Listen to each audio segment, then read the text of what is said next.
ഇപ്പോൾ ഓരോ വിഷയങ്ങൾ നടന്നുകൊണ്ടിരിക്കുകയാണ് കാര്യമായിട്ട്, പ്രത്യേകിച്ചും സമസ്യയുമായി ബന്ധപ്പെട്ടുകൊണ്ടൊക്കെ പല വിഷയം, പ്രത്യേകിച്ചും ദേശീയമായി ബന്ധപ്പെട്ടുകൊണ്ടുള്ള വിഷയങ്ങളാണ്. അതിപ്പോൾ പല തലക്കുള്ള ചർച്ചകളാണ്. ഇന്നിപ്പോൾ ഒരു മീറ്റിംഗ് വിളിച്ചതായിട്ട് ഒരു വാർത്ത കേട്ടു. സ്വാദിഖലി തങ്ങളെ അത് നേരത്തെ നളന്ദ ഓഡിറ്റോറിയത്തിൽ കൂടിയ ടീം അവരാണ് അവിടെ കാണുന്നത്. പക്ഷെ അതിൻ്റെ ശേഷം എന്തോ വൈകുന്നേരം ഒരു മീറ്റിംഗ് നടക്കുന്നുണ്ട്.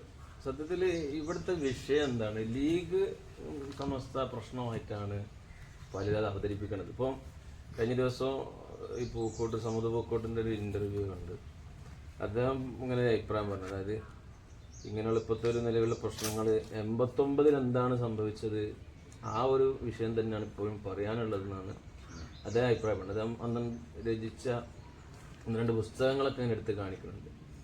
അങ്ങനെ ഒരു 89 ഒരു കാലഘട്ടത്തിലുള്ള പ്രശ്നം ഇപ്പോൾ ഉണ്ടോ നിലവിൽ? എങ്ങനെ നമ്മളത്തെ ഇപ്പോഴത്തെ സാഹചര്യത്തിലത്തെ ഒരു വിഷയം പരിഹരിച്ചാൽ മനസ്സിലാണ്. അങ്ങനെ അതുപോലെ സാഹചര്യം അല്ലല്ലോ ഇപ്പോഴത്തുള്ളത്. ഇപ്പോൾ ലീഗ് സമസ്ത വിഷയമല്ലുള്ളത്, CAC സമസ്തയും തമ്മിലുള്ള പ്രശ്നം. അന്ന് 89 വിഷയം എന്ന് പറഞ്ഞാൽ അത് സമസ്തയും ലീഗും തമ്മിലുള്ള പ്രശ്നമായിട്ടാണ് മൊറ വിഭാഗം അവതരിപ്പിച്ചിരുന്നത്. ലീഗാണ് ലീഗിന് അടിമപ്പെട്ടു, ലീഗിന്റെ വാലാട്ടികളായി വീട്ടിയുമായി പ്രവർത്തിച്ചു എന്നൊക്കെ. ഇതങ്ങനല്ല. ഇത് നമ്മൾ തുടക്കത്തിലെ നേതാക്കന്മാരൊക്കെ പറഞ്ഞ ഇതിൽ ലീഗും സമസ്തയും തമ്മിലൊരു അന്നും ആ പ്രശ്നത്തില് ലീഗ് അല്ല വിഷയം, അത് സമസ്തയുടെ ഒരു അതിന്റെ നിയമ അല്ലെങ്കിൽ അതിന്റെ ഒരു ആദർശപരമായിട്ടുള്ള നിലപാടെടുത്തത്. പൊതുവായ വിഷയങ്ങളിൽ പങ്കെടുത്തു ആ പരിപാടി. അത് മുജാഹിദ് കാര്യമായി പുത്തനവാദികളുമായി ബന്ധപ്പെട്ട വിഷയമായിരുന്നു. ഇന്നത്തെ അതല്ല. ഇന്ന് വേണ്ടി നമ്മളിൽപ്പെട്ട അഹ്ലുസുന്നത്ത് ജമാഅത്ത് വിശ്വസിക്കുന്ന ആളുകൾ തമ്മിൽ തന്നെ ഉള്ള ചില അഭിപ്രായ വ്യത്യാസങ്ങൾ മാത്രമാണ്. അതിലേക്ക് രാഷ്ട്രീയം കടന്നു വരുന്നത് മാത്രം. പക്ഷെ ലീഗിന് ഇതിൽ കാര്യമായ റോളുകളൊന്നുമില്ല. പിന്നെ എന്നാൽ ലീഗിലുള്ള ചില വഹാബി പ്രസ്ഥാനക്കാർ, ആശയക്കാർ ഇത് ഒരു അഭിപ്രായ വ്യത്യാസങ്ങൾ മുതലെടുക്കുന്നുണ്ടോ എന്നുള്ളത് നമ്മൾ കണ്ടറിയേണ്ടതാണ്.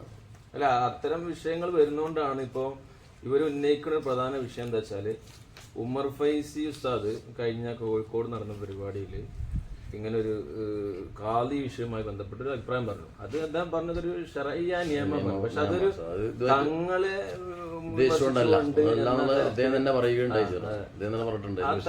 ചർച്ചകൾ പോയത്.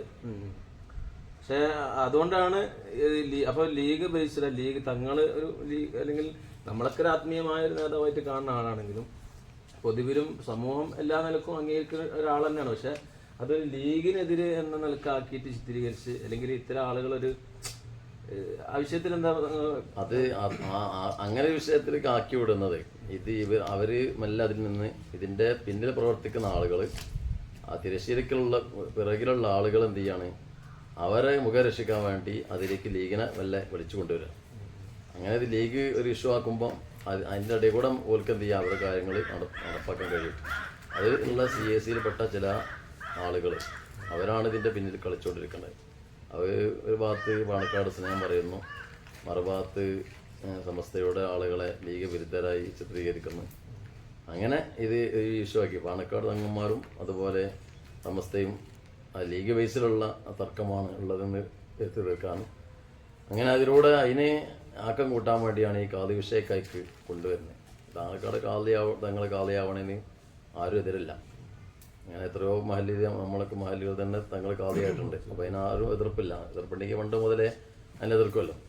പക്ഷെ അവിടെയുള്ള വിഷയം കിടക്കുന്നത് അത് CAC ബന്ധപ്പെട്ട വിഷയമായതുകൊണ്ട് അതിൽ ഇവരെന്ത് ചെയ്യാനില്ല, പാണക്കാട് തങ്ങൾ പറയുന്നത് അനുസരിക്കുന്നതാണ്. ഒരുപാട് സിറ്റിംഗ് നടത്തി, ഒരുപാട് ചർച്ചകൾ നടത്തിയിട്ടും അവർ തങ്ങൾ പറയുന്നത് അനുസരിക്കാതെ നിൽക്കുന്ന അവസരത്തിൽ ആണ് ഇങ്ങനത്തെ ഒരു വിഷയം. അപ്പോൾ അതിനെ മറിടാൻ വേണ്ടി അവർ ഞങ്ങൾ പാണക്കാട് തങ്ങൾ പറഞ്ഞ അനുസരിക്കുന്നുണ്ട്, ഞങ്ങൾ തങ്ങളെ ആൾ തന്നെയാണ് എന്ന് വരുത്തി തീർക്കുകയും അപ്പോൾ പാണക്കാട് തങ്ങൾ പറഞ്ഞ കേൾക്കാത്തത് മൊറ വിഭാഗമാണെന്ന് പറഞ്ഞ് സമസ്തയുടെ ആ ഒരു നെഗറ്റീവ് ഉണ്ടാക്കാൻ വേണ്ടിയാണ് ഇങ്ങനെ ഒരു ദുഷ്പ്രചരണം നടത്തുന്നത്. ഇപ്പൊ നിലവിലിപ്പോ ഇവര് പറയുന്നത് സമസ്ത അല്ലെങ്കിൽ സമസ്തകളുടെ നിമിത്തമ്മ ഇതിലൊരു 2 വിഭാഗം ഇല്ല. എന്നാലും നേരത്തെ നമ്മൾ പറഞ്ഞ പൂക്കോട്ടൂരും അതുപോലെ തന്നെ ഇപ്പോൾ ആ വിഭാഗത്തിൽ അല്ലെങ്കിൽ അത്തരം ഒരു ഇപ്പോൾ വിമത പ്രവർത്തനം എന്നുള്ള നിലക്ക് ഇപ്പോൾ കഴിഞ്ഞ ദിവസം മുമ്പൊക്കെ പല പരിപാടികളൊക്കെ സംഘടിപ്പിച്ച ആളുകൾ അവർ നേരത്തെ സമസ്തയുടെ ശബ്ദമായിരുന്നു, അവരൊക്കെ സജീവമായ സമസ്തയൊക്കെ അവരൊക്കെ നമ്മളെപ്പോഴും അംഗീകരിക്കുന്നുണ്ട്. അവരെ നമ്മൾ മാറ്റി നിർത്തുക എന്നുള്ളതല്ല, ഇല്ല അവര് വേറെ വിഭാഗത്തെ മാറ്റി നിർത്തുക എന്നുള്ള, അവരൊക്കെ നമ്മളെ കൂടെ നിൽക്കണം ആഗ്രഹിക്കണവരെ നമ്മളൊക്കെ, നമ്മളാരും ഓല് വേറെ നമ്മൾ വേറെ എന്നുള്ളതല്ല. സമസ്ത എന്ന് പറഞ്ഞ ഒരു പൊതു പ്ലാറ്റ്ഫോമിൽ ഇവരൊക്കെ വേണം. പക്ഷെ ഈ ഉസ്താദുമാർ എടുക്കുന്ന നിലപാടിനോട് ഇവർ ഇത്തരം ഒരു എന്തിന്റെ പേരിലാണ് സത്യത്തിൽ ഇവർ മാറി നിന്നുകൊണ്ട് ഇങ്ങനെ ഒരു പ്രവർത്തനം നടത്തുന്നെന്ന് ഒരു മനസ്സിലാകാത്തത്. അവരും തന്നെ ഇവരിൽ ഈ ആളുടെ പ്രേരണയിൽ പെട്ടുപോയിട്ടുണ്ടോ എന്ന് നമ്മൾ പരമായി സംശയിക്കണം. കാരണം അവർക്കും എന്തെങ്കിലും ആത്മീയ വേറെ എന്തെങ്കിലും ലക്ഷ്യങ്ങൾ നേടിയെടുക്കാൻ വേണ്ടിയാണോ, ലീഗിലൂടെ എന്തെങ്കിലും അവർക്കുള്ള സ്വകാര്യ താല്പര്യത്തിന് വേണ്ടിയാണോ അവരിലേക്ക് നിൽക്കുന്നത് എന്ന് ബലമായി സംശയിക്കേണ്ടിയിരിക്കുന്നു. അല്ലെങ്കിൽ കാരണം അവരൊക്കെ ഈ ചർച്ചയിൽ CSC ബന്ധപ്പെട്ട വിഷയത്തിൽ ചർച്ചയിലേക്ക് അവർ പങ്കെടുത്ത ആളുകളാണ്. അതിന്റെ തീരുമാനങ്ങളിലും അതിലെടുത്ത 9 ഇന ഫോർമുലയിലൊക്കെ അറിയുന്ന ആളുകളാണ് അവർ. പിന്നെ എന്തുകൊണ്ട് അവർ മറുവശം നിൽക്കുന്നു എന്ന് ചോദിച്ചാൽ അതിന് ചിലപ്പോൾ അവർക്ക് സംഘടനമായിട്ടുള്ള താല്പര്യങ്ങൾ, വ്യക്തിപരമായിട്ടുള്ള താല്പര്യങ്ങൾ ഉണ്ടാവാം, അതിനുവേണ്ടിയായിരിക്കാം സംശയിക്കേണ്ടി വരും. കാരണം നമുക്ക് ഇപ്പോൾ ആ വിഷയത്തിൽ മായിനാജി, അതുപോലെ അബ്ദുറഹ്മാൻ കല്ലായി, അത്തരം ആളുകളുടെ നിലപാട് ഇപ്പം നമുക്ക് ചർച്ച ചെയ്യേണ്ട ആവശ്യമില്ല. കാരണം അവർക്ക് രാഷ്ട്രീയമായി സജീവമാകുന്ന ആളുകളാണ്, ഒരു ആ വിഷയത്തിലാണ് ഇവിടെ. പക്ഷെ അവിടെ നമ്മൾ ഈ ഓണംപിള്ളി അതുപോലെ തന്നെ ഈ പൂക്കോട്ട് പോലത്തെ ആളുകൾ എന്തർത്ഥത്തിനാണ്, അതാണ് എന്തുകൊണ്ടാണ് അവർ ഇങ്ങനെ ഒരു വിമത പ്രവർത്തനത്തിലേക്ക് അത്തരം അവർ പറയുന്നില്ലെങ്കിലും ആളുകൾക്ക് അത് മനസ്സിലാവേണ്ടത് ഒരു വിമത പ്രവർത്തനമാണ്. പക്ഷെ എന്താണ് എനിക്ക് തോന്നുന്നു അവരെന്തെങ്കിലും ഭൗതികമായ അവരുടെ എന്തെങ്കിലും ഒരു നിലനിൽപ്പിനോ അല്ലെങ്കിൽ അവരുടെ സംവിധാനങ്ങൾ നിന്ന് പോകാനായിരിക്കും. അധികമായത് എന്തെങ്കിലുമൊക്കെ ഇപ്പം ഫുഡ് അതുപോലുള്ള എന്തെങ്കിലും ലക്ഷ്യങ്ങൾ വെച്ചുകൊണ്ടായിരിക്കാം. അതല്ലെങ്കിൽ അവരെ നിയന്ത്രിക്കുന്ന സ്ഥാപനങ്ങൾ, അതിൻ്റെ ഭൂരിഭാഗം ആളുകൾ മുസ്ലിം ലീഗിൻ്റെ പ്രവർത്തകരായിരിക്കാം, കമ്മിറ്റിമാരുകളും അതുപോലെ അതിന് ക്യാഷ് അടക്കുന്ന ആളുകളൊക്കെ. അപ്പം അവരുടെ ഒരു ജോലിയുടെ നിലനിൽപ്പിനും അവരുടെ ആ താല്പര്യത്തിനൊക്കെ വേണ്ടി ഒരു സംവിധാനം നടത്തിക്കൊണ്ട് പോകണമെന്ന് ഉള്ളൊരു നന്ദി കൊണ്ടായിരിക്കും, അതിൻ്റെ ഒരു നന്ദി എന്ന സൂചന കൊണ്ടായിരിക്കുമാണെങ്കിൽ മറുപുറം നിൽക്കുന്നത് എന്ന് മനസ്സിലാക്കാം. സത്യം അറിയാത്തതുകൊണ്ടായിരിക്കില്ല, ചിലപ്പോൾ സത്യം തുറന്നു വരാൻ പല കാരണങ്ങളെ കൊണ്ടുള്ള പേടി കൊണ്ടോ അതിലേക്ക് നഷ്ടം ഭയപ്പെട്ടുകൊണ്ടൊക്കെ ആയിരിക്കും. ഇപ്പോൾ ഈ വിഷയത്തില് നമ്മൾ സാധാരണ സുന്നി പ്രവർത്തകരെ സമസ്തയൊക്കെ ബഹുമാനിക്കുന്ന, അതോടൊപ്പം തന്നെ ലീഗിനെ അംഗീകരിക്കുകയും ചെയ്യുന്ന ആളുകളാണല്ലോ ഇപ്പം പൊതുവിൽ. സംഗതി സമസ്തയും ലീഗും തമ്മിൽ ഇപ്പം എന്ത് പറഞ്ഞാലും ഒരു അഭേദ്യമായ ബന്ധമുണ്ട്, നമ്മളാരും തിരസ്കരിക്കണമില്ല. പക്ഷെ ഇപ്പോഴത്തെ ഈ വിഷയങ്ങൾ പറഞ്ഞ് സമസ്ത ലീഗ് എന്ന് പറഞ്ഞ് മാറ്റി നിർത്തിയാലും ഇവര് ആരോപിക്കുന്ന ഈ എതിരായി പറയുന്ന സമസ്തയുടെ അല്ലെങ്കിൽ സമസ്ത മുഷാവറയോട് കൂടെ അവരുടെ അഭിപ്രായത്തിനൊപ്പം നിൽക്കുന്ന ഹമീദ് ഫൈസി, അതുപോലെ പിന്നെ സത്താർ പന്തല്ലൂര്, അങ്ങനെ അടങ്ങിയിട്ടുള്ള ആളുകൾ അവര് ലീഗ് വിരുദ്ധരാണ് എന്ന രീതിയിലാണ് പ്രചരിപ്പിക്കുന്നത്, അല്ലെങ്കിൽ സമസ്ത വിരുദ്ധരാണ്. അതിൽ ആരാണ് ഇപ്പൊ സമസ്തയുടെ ആദർശം അനുസരിച്ച് നിൽക്കുന്നത്? ഒരു പൊതുവായ നിലപാടിൽ ഒരു സാധാരണക്കാരന് വിലയിരുത്താൻ മനസ്സിലാകുന്നത് ആരോപണം ഏതാൾക്കും വളരെ വ്യക്തമായി മനസ്സിലാകുന്ന കാര്യമാണല്ലോ. കാരണം സമസ്തയുടെ ഏത് വേദികളിലും ഈ പറയുന്ന നേതാക്കന്മാരൊക്കെ സമസ്തക്ക് വേണ്ടി മാത്രമാണ് സംസാരിച്ചിട്ടുള്ളത്. സമസ്തയുടെ മുഷാവറ മെമ്പർമാരെ മുഷാവറത്തെ തീരുമാനത്തിനോ അല്ലെങ്കിൽ സമസ്തയുടെ ഉന്നതമായ നേതാക്കന്മാരുടെ തീരുമാനത്തിനോ എതിരായിട്ട് ഇവർ ഇതുവരെ ഒന്നും പറഞ്ഞിട്ടില്ല. മുഷാവറ ഇവിടെ എന്ത് തീരുമാനമെടുത്ത് വ്യക്തമായി പറഞ്ഞു, അതിൻ്റെ പിന്നാലെ അതിൻ്റെ ബാക്കിൽ അടിയുറച്ച് നിൽക്കുകയും ആ ആദർശം തുറന്നു വരികയും ചെയ്തിട്ടുണ്ട്. അത് ജഫ്രി തങ്ങൾ തന്നെ വ്യക്തമായി ഹമീദ് ഫൈസിനെ കുറിച്ചൊക്കെ വളരെ വ്യക്തമായി കൊണ്ട് നമ്മളെ സമ്മേളനങ്ങളൊക്കെ പറഞ്ഞിട്ടുണ്ടല്ലോ.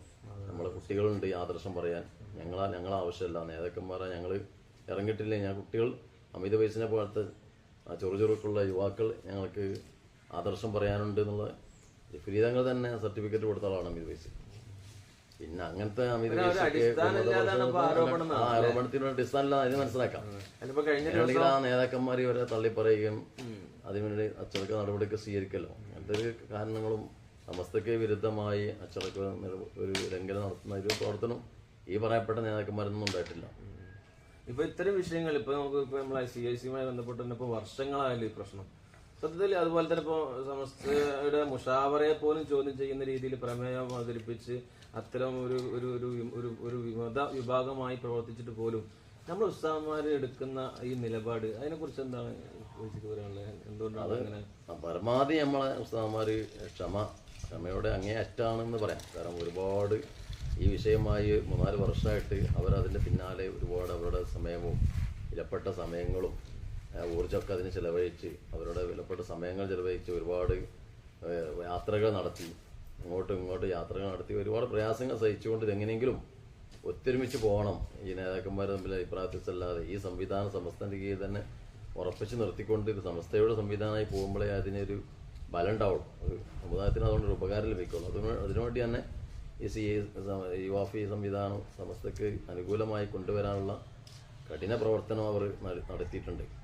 അപ്പോഴൊന്നും അതിൻ്റെയൊക്കെ പിന്നിൽ നിന്ന ആളുകളാണ് ഈ ഹമീദ് ഫൈസി, അമ്പലക്കട അടക്കമുള്ള ആളുകളൊക്കെ. അതുകൊണ്ട് തന്നെ അവരെ ഒരു വിമത പ്രവർത്തനം നടത്തുന്ന ആളുകളെന്ന് പറയാനോ ഒന്നും സാധ്യമല്ല. പക്ഷെ പിന്നെ ഈ ഭിന്നിപ്പ് നടത്തുന്ന ആളുകൾ അവരാണ് യഥാർത്ഥത്തിൽ ഈ സംഗതി ഇത്ര വഷളാക്കിയതും ഇതിൻ്റെയൊക്കെ പിന്നിൽ പ്രവർത്തിക്കുന്നവരാണ്.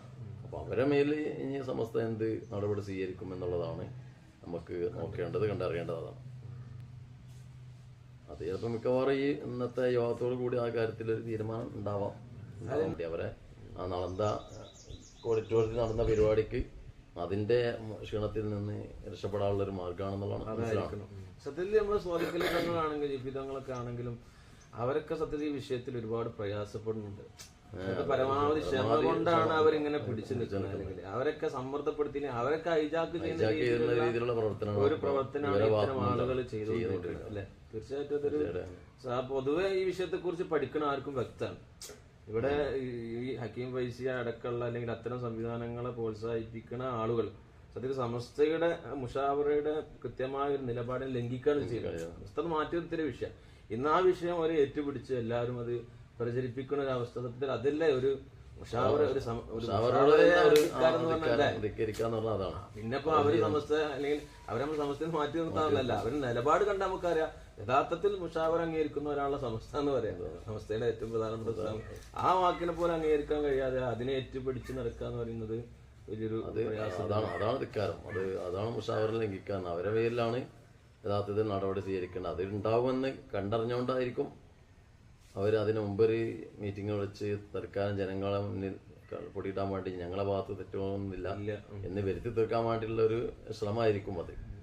അതിന് എത്രത്തോളം മഹാന്മാരായ മുസ്താമാർ തലവെച്ചു കൊടുക്കുന്നെന്ന് പറയാൻ പറ്റൂല, അതിന് വഴിപ്പെടുന്നു പറയാൻ കഴിയില്ല.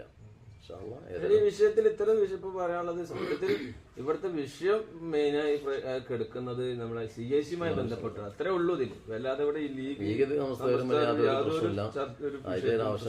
അത് സ്വാഭാവികമായിട്ട് പിന്നെ ചില കാലങ്ങളിൽ ചില ആളുകളെ പ്രസ്ഥാനം കൊണ്ട് ചില അസ്വാരസ്യങ്ങളൊക്കെ ഉണ്ടാവും. അത് എല്ലാ കാലത്തുള്ളതാണ്. അത് പിന്നെ ചർച്ചയിലൂടെ അങ്ങനെ പരിഹരിക്കപ്പെടലുണ്ട്. പക്ഷെ അത് CAC വിഷയം കൂടി ഉണ്ടായതുകൊണ്ട് അതും കൂടി ഇതിലേക്ക് വരുമ്പോൾ ഒന്നും കൂടി പ്രശ്നങ്ങൾ കൂടുതൽ വശമാവുന്നത് മാത്രം. ഏതായാലും കാര്യങ്ങളൊക്കെ ഒറ്റക്കെട്ടായി പോകണമെന്നുള്ളതാണ് ആഗ്രഹിക്കുന്ന എല്ലാവരും. അങ്ങനെ ഉണ്ടാവും. രണ്ട് വിഭാഗത്തെയും യോജിപ്പിച്ച് പോകാനുള്ള തോഫീകൾ കിട്ടെ.